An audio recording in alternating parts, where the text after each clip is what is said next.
Allow your mind to switch off. Just as your body needs adequate recovery, so too with your mind and your brain. Your brain needs downtime, and I feel that all too often now it is starved of that precious space where it can recover, it can process, and it can come back fresh. So now I want to help you. I want this video to be practical and useful as possible. And what I've done is created 7 different strategies that if you apply all of them, I guarantee your ability to switch off will improve. Even if you start by experimenting with some of them, I think you'll be in a better position.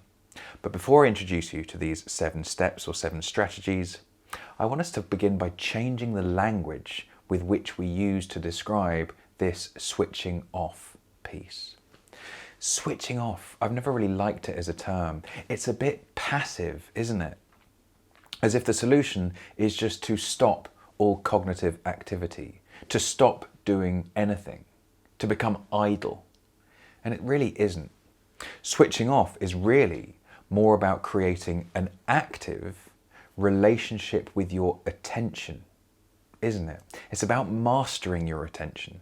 Just as your ability to focus and create profound depths of focus is a skill, on the flip side, so is your ability to create downtime, to allow your mind to wander. So, tip number 1, decide on your deadline for work. Now, I understand you might be thinking, well, Phil, my deadline changes each day. I'm on shifts. I get it. What I'm getting at is the importance of having a pre-decided time, a line in the sand beyond which you stop working and you start to give your brain the space it needs to at least try to switch off. So on one day it might be 5 p.m, the next day it might be 9 p.m, the next day it might be 3 in the morning. But the important piece is to have a pre-decided time based on what's realistic for you today, tomorrow, and the next day. You see, because once you've engaged in that decision, you've already made it more likely that as that time approaches, you feel like, oh, I've got some stuff to do. I'm approaching a self-imposed deadline, and now what do I need to do so that I can switch off after this time? Simple step, but this is often overlooked. Every day now, you start the day already knowing the time in the evening or whatever it might be for you, beyond which you stop and you give your brain that space to start to shift state. That is my tip number 1, establish on an ongoing basis, if it needs to change each day, what is the deadline today beyond which you stop working?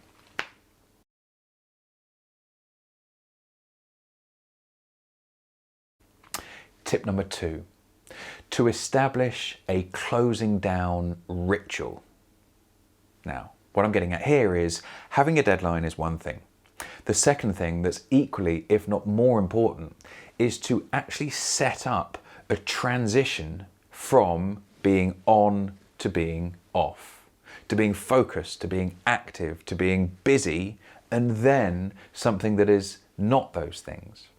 If you were to be working in a traditional environment like many of my colleagues, it might involve closing down a laptop, leaving an office, leaving a building. For you, maybe it's the journey home. Maybe it's a simple trick such as when you get home, changing your clothes, putting on your slippers, right? It doesn't really matter what you choose, but I invite you now to think of some examples that could help you understand or help you create a trigger. We're really using kind of classic behavioral conditioning here for you to think, okay, well, if I have a particular warm drink, a cup of green tea, or if I put on these particularly comfortable slippers, or if I have a cognitive activity, for example, the merits of, before you properly finish, to plan your day ahead, for you to think about, okay, have I got everything in place so that tomorrow I'm on it? You could instead think about reflective pieces, reflecting on the day. Well, what's gone well today? What am I grateful for today? Again, something I've mentioned in other videos. It's having a routine that you stick with, that you then capitalize on. As if X equals Y. The more you practice this trigger, the more it gives you this permission, right? Knowing Your brain is starting to know that, right, after this activity is complete, then my evening or my free time or whatever you want to call it, whatever's most relevant to you, that's when that begins. Okay, so you've got the deadline, but now you're kind of managing your transition from work and doing an activity to its absence. So that is my tip number 2, my friend. Figure out what that could be for you. Tip number 3, and this I think is as important as anything else. After this transition of yours, stop using your phone. Now I realise this is a big topic and we can't go too far into it today just because we don't have time. But look, think about what we're going for here, which is your ability to switch off. If we change that and we reframe that to be to stop using your attention, you can see how your current relationship with your phone is probably severely inhibiting your ability to switch off. Because let's face it, let's use tip 1 and tip 2 as an example, like a kind of a story. Imagine if you're now better at setting a deadline. Right, today beyond 7 p.m, no more work. And even at 7:05, you end your transition, your new routine to give your brain permission and the message it needs to go, right, now it's time to switch off. Well, if at 7:10 you just get your phone out and you start looking at the news, you start checking in on WhatsApp, you email a few colleagues, etc., you can see that your brain, as far as your brain is concerned, you are still as on as you have been for the rest of the day. You've just changed the activity that you're engaging with. So, look, I appreciate your phone may be your access point to getting in touch with friends and relatives and family and people that nourish you. Cool. But I just want you to kind of accept that for as long as you are on your phone, your brain doesn't have a chance of switching off. So let's just think of some practical tips. Could you, again, think of a time, a deadline beyond which you stop using your phone? Maybe for you, it needs to be an hour after you do the other kind of official close, right? Understanding that there might be different sort of relationships here with work and then your phone, but there needs to be some sort of cutoff. What about if you are enjoying some downtime? What's your relationship with your phone then? Imagine you're watching a movie. If you ever have time for this, I don't know, but at least imagine, are you someone that also has your mobile phone in your hand? Right? Multimedia, multitasking. The point I'm getting at here is, I feel that many of us have established, unwittingly and unconsciously, a relationship with our phone that ultimately ends in a state of continual partial attention, which means that you never properly really switch on, and consequently it's very hard to ever properly switch off. Is your phone, for example, next to your bed when you wake up in the morning?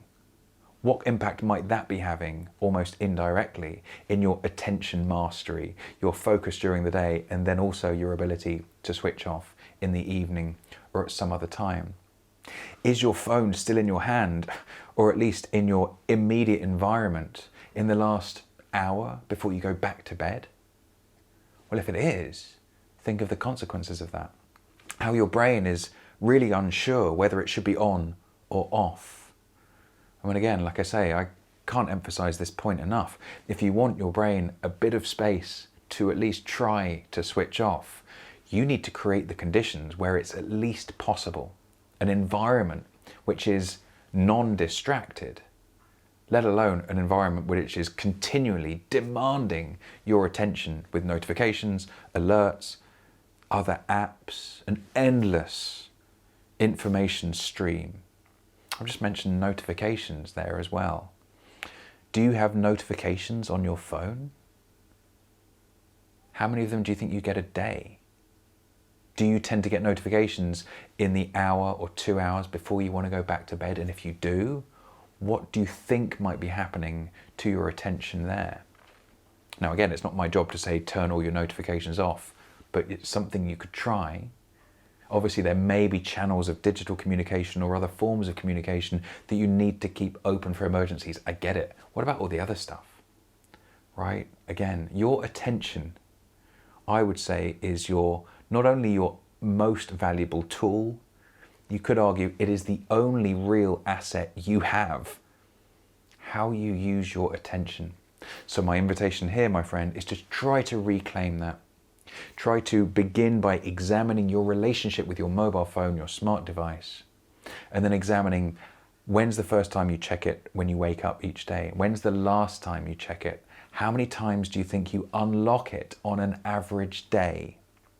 Number one, are those behaviors you'd recommend to someone you loved, someone you were caring for? And if not, what are some changes you can now make? Could you turn some alerts or notifications off? Could you charge your phone out of the bedroom just to start to recreate these moments where your brain can start to shift state in the way that you know it needs?